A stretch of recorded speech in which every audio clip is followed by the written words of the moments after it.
आता आज आपण अनारसे करूया. कढईत रिफाईंड तेल तापत ठेवले. हे साखरेच्या अनारसेचं पीठ असं झालंय, थोडंसं सुकं आहे. पीठ मी असं नरम करून घेतलंय.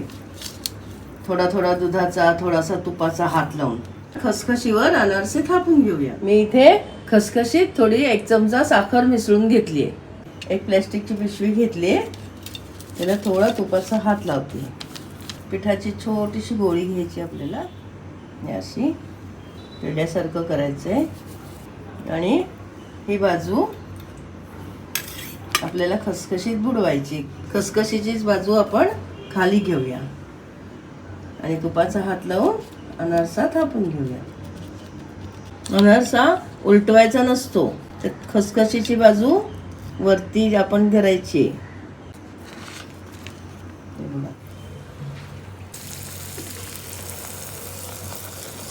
किती छान पडते ना जाळी.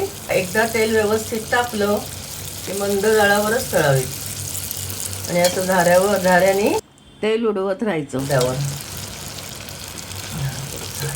वाव, किती सुंदर दिसतो.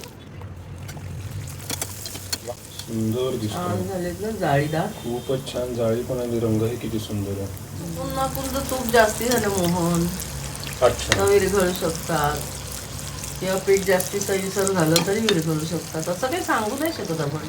तूप तापलेलं पाहिजे, तेल किंवा तूप, पण अति पण नको. अतिमंद असेल तरी अनारसा विरघळतो. वा, काय सुंदर जाळी आहे. त्याला म्हणतात अनारसे हसतात. गुळाचे अनारसेचं पीठ आपलं सुकं झालं नाही, छान ओलसरच राहिलं. ते फक्त मी मळून घेतलंय. असं साखर आणि खसखशीच्या मिश्रणात घोळवलंय एका बाजूनी, त्याच बाजूने थापायचं आपल्याला. गुळाचे अनारसे सेम साखरेसारखेच करायचे.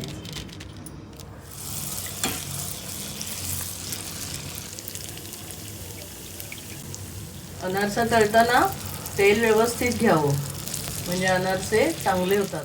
आपले साखरेचे आणि गुळाचे दोन्ही अनारसे तयार आहेत. नक्की करून बघा, अभिप्राय कळवा आणि चॅनल सबस्क्राईब करायला विसरू नका.